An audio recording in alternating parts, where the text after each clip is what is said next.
Gracias. Bueno, ¿actualmente se encuentra realizando alguna investigación? Sí, ¿Me podría hacer una breve descripción de esta investigación?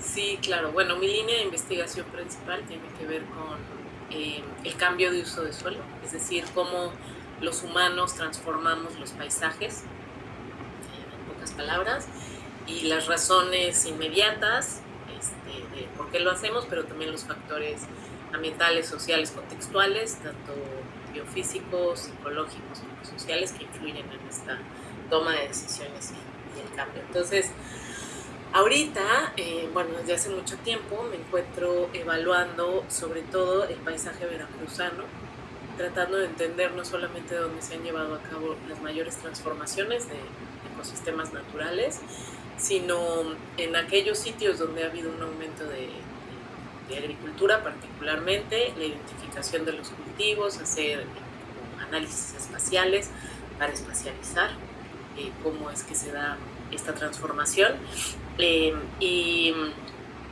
y entender las causas que están impulsando a que cada vez sea más especializado, digamos, en la siembra de ciertos cultivos particulares, ¿no? Ok, ok. De hecho, bueno, hace unos años por parte de mi escuela fuimos al INECOL justamente y tengo un libro de usted Ah, de ganadería de mm, Jico. un capítulo, Así es. hay un capítulo ahí. Sí, bueno, esa es mi otra línea de investigación, esa tiene que ver con la restauración Ujú. ecológica y eso principalmente pues es tratar de entender como una escala más chiquita, no así de paisaje como lo que estudio, cuáles son las barreras inmediatas que están previniendo que un bosque en particular en esta zona donde está Jalapa, si ya viniste, pues ya lo conoces, el bosque Sí, mesófilo de montaña, cuáles son las principales barreras a la que se enfrentan, digamos, sí el ecosistema, pero las especies en así particular es. para poder volver a establecerse. Entonces, esa es otra de mis líneas, solo que no te hablé ahorita de ella porque ahorita no tengo proyectos. Pero sí, Ok, efectivamente, el libro de ganadería tiene más que ver con, bueno, el capítulo en el libro de ganadería con proyectos de restauración. ok. ¿Qué le motivó a comenzar en esta línea? El cambio de uso de suelo, bueno, pues yo desde, por muchas razones, sería muy largo si te cuento cómo llegué hasta ahí, ¿no? Pero Ok, digamos que en algún momento a mí me gustaban mucho los ecosistemas, los bosques naturales, estaba muy interesada en aprender sobre las selvas tropicales en particular, y pues una serie de eventos me llevaron a la península de Yucatán, donde comencé a estudiar sí los bosques, pero más su recuperación, la recuperación después de una actividad particular, que es la de la milpa, la apicultura de roza, tumba y quema, eh, y entender cuáles eran las especies que se veían más afectadas después de estas actividades, qué pasaba con la recuperación de la selva después de que se abandonaba, qué especies eran las que ya no estaban, digamos, estableciéndose de forma natural y que podían ser importantes para el ecosistema o para algunas de los organismos que ahí habitan. Y finalmente, ese interés y entender cómo a esa pequeña escala, cómo esa un perturbación efecto, sí. tenía un efecto positivo o negativo en el ecosistema, me llevó a tratar de entenderlo a escalas más grandes. Entonces, pues la vida da vueltas y entonces llegué a un proyecto muy grande donde estaban evaluando precisamente eso, ¿no? El cambio de la cobertura forestal en particular en toda América Latina. Y yo, digamos que me incorporé a estudiar México, los factores que impulsaban el cambio de vegetación en México, y pues de ahí ya, o sea, ya no hubo regreso, ¿no? Desde que estaba en Yucatán viendo esto de las barreras, pues ahí también hacía cosas de restauración, y llegando aquí a Jalapa continué, pero realmente, o sea, sí me gusta a escala pequeña y tratar de entender como algunas técnicas y algunos experimentos que pueden favorecer la recuperación de especies, pero principalmente me interesa a una escala más grande, a una escala de paisaje, ¿no? Y tratar de entender no solo la recuperación, sino esto que te decía, ¿no? Los factores que influyen en que se transformen los paisajes. Sí. Eh, ¿Qué tipo de investigación utilizan este proyecto? Es decir, cualitativa, cuantitativa, mixta, de campo, ¿o cree que son Pues varias? Sí, yo en mi investigación utilizo de muchos tipos, ¿no? O sea, partiendo de que somos los humanos quienes transformamos, me gusta que haya un componente, pues si no muy profundo, al menos somero, de tratar de entender el por qué. Entonces, casi todas mis investigaciones que se arraigan en un sitio particular tienen un componente de entrevistas semiestructuradas, donde hay algunos temas clave que yo quiero o datos que me informen, pero también donde se da oportunidad a que el propio entrevistado pueda elaborar, ¿no? Sobre otras cosas, como un poco estilo bola de nieve. Y entonces, bueno, pues ahí es muy cualitativa. Utilizo sistemas de información geográfica, entonces para describir los paisajes y entender los cambios, utilizo métricas, entonces eso es muy cuantitativo. Y para los experimentos de restauración, pues estadística, generalmente paramétrica, ¿no? Modelos lineales, algunas veces algunas cosas de componentes múltiples, dependiendo si queremos identificar como, no sé, factores ambientales o físicos particulares que influyen en el crecimiento o supervivencia de alguna especie particular. Entonces, pues de muchos tipos, la verdad. Quizá la estadística bayesiana es la que menos utilizo. Ok. ¿Cuántos artículos aproximadamente ha publicado? La verdad no estoy segura. Alrededor de 50, yo creo, más o menos. Bueno. O sea, entre capítulos y artículos. Yo creo que sí, la verdad es una muy buena pregunta. Pero en mi página del ResearchGate seguro ahí. Sí, justamente ayer estaba checando y bajaba y digo, wow, mis respetos para las personas que se dedican a este mundo. Bueno, pero el punto es hacer buenas colaboraciones. Sí, también. Claro. Sí, uno solo no puede hacer esto, ¿no? Y depende de los estudiantes mucho y de que ellos tengan que sean participativos y tengan iniciativa y bueno, de tener un grupo de trabajo con otros colegas, ¿no? Entonces sí, no me puedo yo echar. Sí, claro, cada quien tiene su propia especialización, ¿no? Sí, claro, exacto. ¿Tiene una idea más o menos de en qué revistas ha publicado? Sí,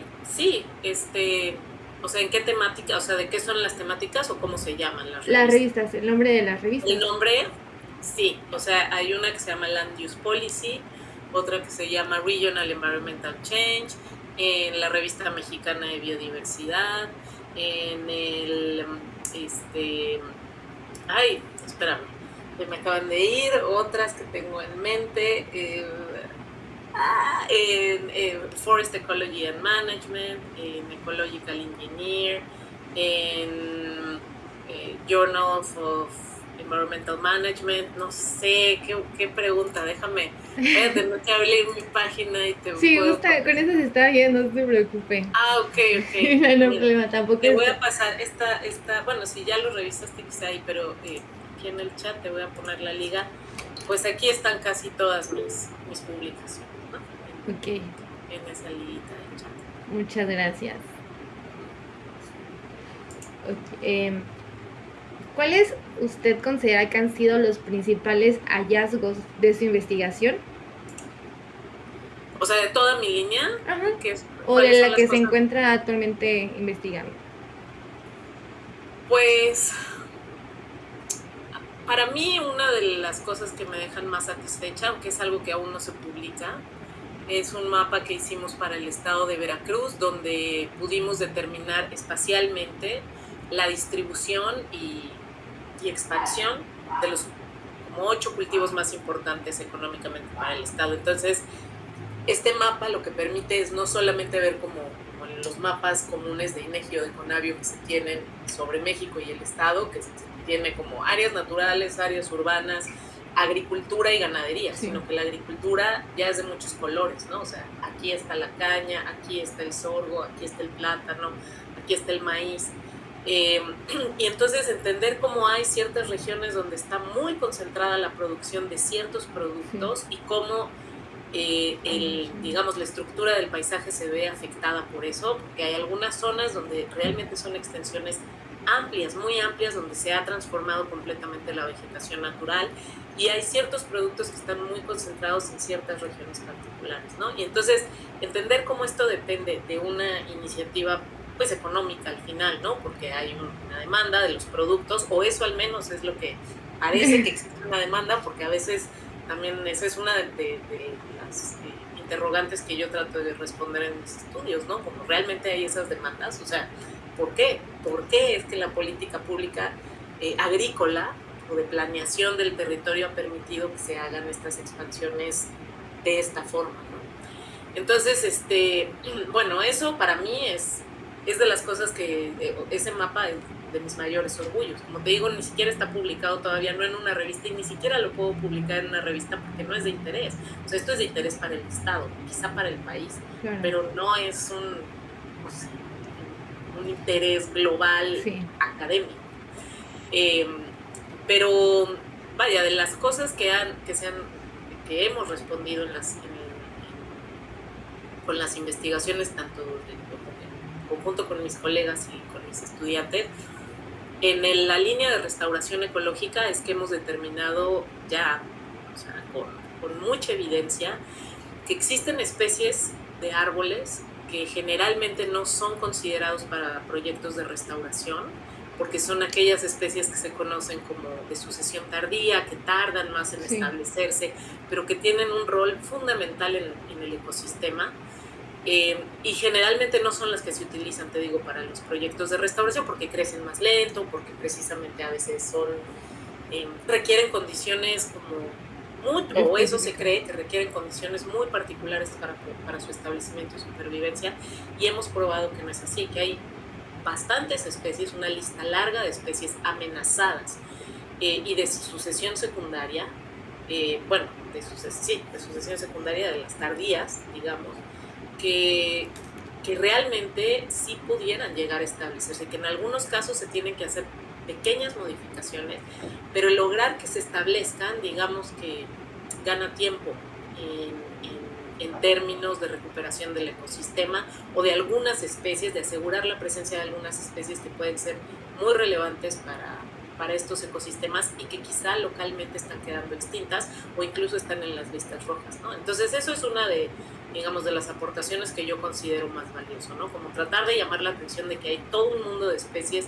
que no están siendo consideradas en proyectos de restauración y que realmente los estudios ecológicos nos han brindado información de que sí tienen viabilidad, no todas efectivamente, pero hay algunas que sin duda. Y sobre mis estudios de cambio de uso de suelo, pues creo que en general todo se resume a tratar de hacer hincapié en que las razones por las que se está dando esta transformación a escala de paisaje, que al final repercute en la sostenibilidad, nada tiene que ver más bien todo tiene que ver con cuestiones no secundarias, sino lejanas, que están influyendo directamente en un paisaje, en un sitio que no se está beneficiando de esa transformación, ¿no? O sea, responde a presiones externas de muchos tipos que impactan pues muy lejos de donde están ocurriendo esas presiones, ¿no? Entonces, pues creo que es eso. Okay, wow. No sé si tuvo mucho sentido, fueron demasiado. Wow, no, es que creo que muchas veces no somos como conscientes del daño que estamos haciendo porque exactamente no lo estamos viendo repercutidos en el lugar donde estamos. Claro, tiene consecuencias en otro lado, ¿no? Exacto. Pero, o sea, si algo, digamos que la clave en los estudios de sostenibilidad es eso, ¿no? O sea, no importa, o sea, nosotros los humanos somos una especie fantástica, pero somos transformadores, o sea, esa es una de nuestras capacidades, y no es que esté necesariamente mal, y lo que pasa es que a la escala a la que estamos produciendo el cambio y a la velocidad, pues ya está poniéndole una presión exageradamente fuerte al planeta, ¿no? Y lo que sí tenemos que empezar a tomar conciencia es que todo lo que hacemos, todo tiene un costo. Tiene un impacto social y ecológico en algún lugar del mundo. Todo. Y puede ser un impacto mínimo, puede ser un impacto positivo, pero generalmente no son, ¿no? Sí, Y yo creo que en la medida en que realmente hagamos conciencia de eso y reclamemos, no solamente uno como individuo tomar decisiones que sean muy sustentables, sino exigir que existan normas y reglas que regulen el uso de los recursos y la explotación de estos. sí. No, sí, bueno, tenemos una clase del semestre pasado que justamente era de desarrollo sustentable y se analizaba cómo el consumismo impactaba en, pues, en un ambiente ecológico, ¿no? Siempre la necesidad de querer consumir más y más cuando ni siquiera lo necesitamos y pues todo lo que genera, ¿no? Incluso, Exacto, o sea, exactamente. Y al final es un boomerang, ¿no? sí, Porque puede ser que, digamos, quien se está beneficiando, el último beneficiario, que es el que se queda con el ingreso económico, que no son los productores, por supuesto, pareciera que nunca le va a llegar ese impacto, ¿no? sí, Pero claro, todos estamos en el mismo planeta, es sí, imposible que no nos vaya a afectar de una u otra forma. así es. Em, Antes de terminar, ¿usted por qué considera que es importante que un estudiante de licenciatura aprenda a realizar correctamente una investigación? Ah, uy, pues por muchas razones. O sea, primero, bueno, de licenciatura digamos, en las carreras de ciencia, ¿no? Bueno, yo creo que en todas las carreras sería muy importante aprender Sí. a plantear preguntas. Pero creo que ese es precisamente el trabajo de un científico. Saber plantear un interrogante y buscar la respuesta. Y algo que es crucial, algo, por ejemplo, que yo platico siempre con mis estudiantes es, trata de plantear una pregunta, o sea, una pregunta de investigación profunda. Su esencia es que no debe de ser algo que se pueda responder con sí o no, ¿no? O sea, la respuesta no es dicotómica. Trata de entender el funcionamiento, el proceso que existe detrás. Entonces, una pregunta que es como un ¿cómo ocurre esto? ¿O por qué? ¿O qué es lo que? Pero algo que te pueda dar más carnita, más información, Sí. no solo ¿es diferente este grupo de este grupo? Sí, no, bueno, qué bueno, pero no, o sea, sí es una respuesta, pero hay que ir más allá. Y entonces, en la medida en la que sepamos plantear y no es fácil, ¿no? O sea, plantear una buena pregunta de investigación no es fácil, hay que hacerlo y hacerlo y hacerlo. Sí. Pero entonces, la respuesta que te permite tener esa pregunta bien planteada, pues sí te va a dar información en el campo de la biología de cómo funcionan las cosas, cómo funciona el medio en el que estás, por qué las especies interactúan o no de la forma que lo hacen, qué es lo que los están afectando. Y yo creo que eso, o sea, el simple hecho de, o sea, por un lado está el componente de la inquietud intelectual, que para mí yo creo que es algo esencial que tiene que tener un estudiante que se quiere dedicar a una carrera en ciencia, ¿no? O sea, una pasión innata por tratar de entender esas cosas. Pero, por otro lado, pues brinda información útil para poder hacer en el área no solo de biología, sino de manejo de recursos, un uso adecuado de los recursos que necesitamos y que existen, ¿no?, en el planeta. Entonces, ¿por qué creo que deben de hacer? ¿Cómo era la pregunta? ¿Por qué creo que...? Ay, se me perdió. ¿Por qué es importante que un estudiante de licenciatura aprenda a realizar una correcta investigación?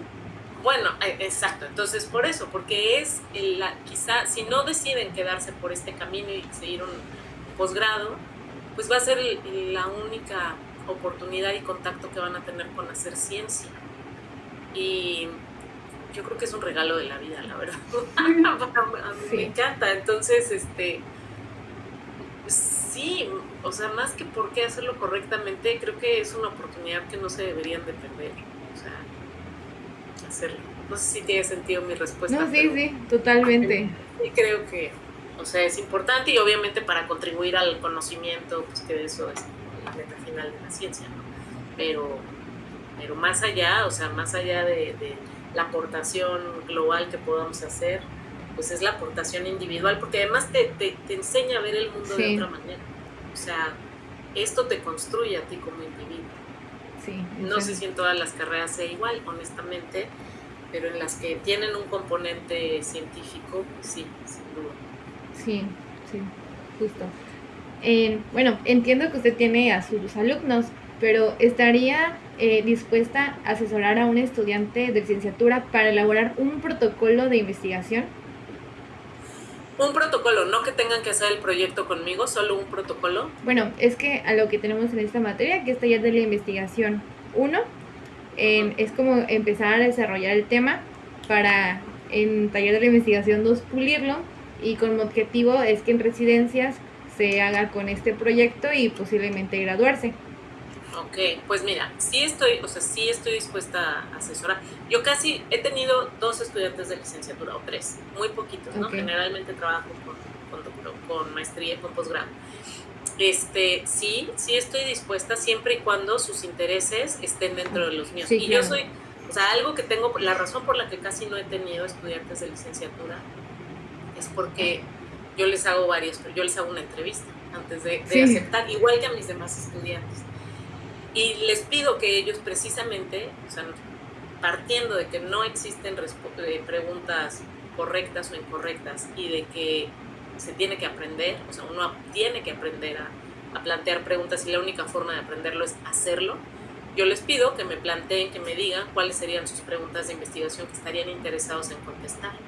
Y que una vez que yo las vea, si veo que tenemos temas en común, por supuesto podemos seguir en comunicación. Y el 90%, una vez que les pido eso, no me vuelven a escribir. Entonces, para mí, o sea, ese es un reflejo, ¿no? O sea, generalmente cuando me buscan es para decirme qué proyectos tiene, qué puedo hacer.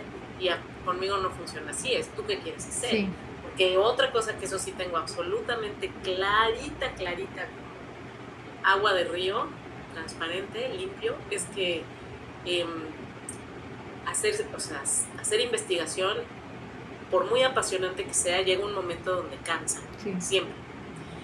Y si no adoras tu pregunta de investigación y tu proyecto, se vuelve un trabajo y de eso no se trata. Entonces, para mí es muy importante que ellos comiencen a hacer algo que quieran hacer. Y sí, dentro de eso, si entra dentro de mis temas, por supuesto, ¿no? Pero eso de, yo tengo aquí mis proyectos y estas 7 preguntas, ¿cuál tú quieres contestar? No, la pregunta la planteas tú. Entonces, bajo esa premisa, sí estoy dispuesta, y que haya un compromiso. Bueno, si es de su clase, supongo que tienen un compromiso claro y tiempos muy Sí, establecidos, ¿no? así es. Pero, pues sí, bajo, digamos, esa premisa, sí. Ok, muchas gracias. ¿Hay algo más que le gustaría añadir sobre su investigación o algún consejo para los investigadores más jóvenes? ¿Algún consejo? Siempre me preguntan eso y no sé qué decirte. O sea, más allá que no suene el cliché de no dejes de hacerlo y encuentra tu pasión, no sé, o sea, a mí no sé qué consejo fue el que me dieron que me pudiera haber servido. Creo que más bien lo que a mí me sirvió fue empezar a hacerlo y darme cuenta que era lo que a mí me movía, que había algo adentro que me decía tienes que seguir por aquí, ¿no? O sea, y de nuevo, no quiero que suene a cliché, pero yo creo que si realmente es lo tuyo, Sí, lo sabes y lo vas a hacer. Entonces simplemente que lo escuches, ¿no? claro. Y si no es lo tuyo, que también lo escuches. O sea, tampoco se trata De forzar. muchísimos caminos, ¿no? Sí. O sea, también eso yo lo tengo muy claro. La ciencia, cuando uno continúa, lo que hace es que te especializa muchísimo en un tema o un par de temas y dejas de conocer 1,000,000 de cosas, ¿no? Eso es clarísimo. Entonces, también es difícil saber cómo sería la vida si uno empieza así, luego se va hacia otra vez se abre, porque yo nunca lo he experimentado. O sea, yo cada vez he ido más así, me fascina. Pero sin duda sé que allá afuera, porque tengo amigos y familia, hay un mundo también increíble, ¿no? Sí. Creo que lo importante es que cada quien pueda hacer lo que le encante desde adentro. Pues eso es padrísimo. Pero pues más allá de eso no sabría qué decir. Ok, eso ha sido todo. ¿Ok? Muchas Bueno, gracias por su tiempo y sus respuestas. no, de qué, Denise, con mucho gusto. Hasta luego, bonita tarde. Bye. Bye.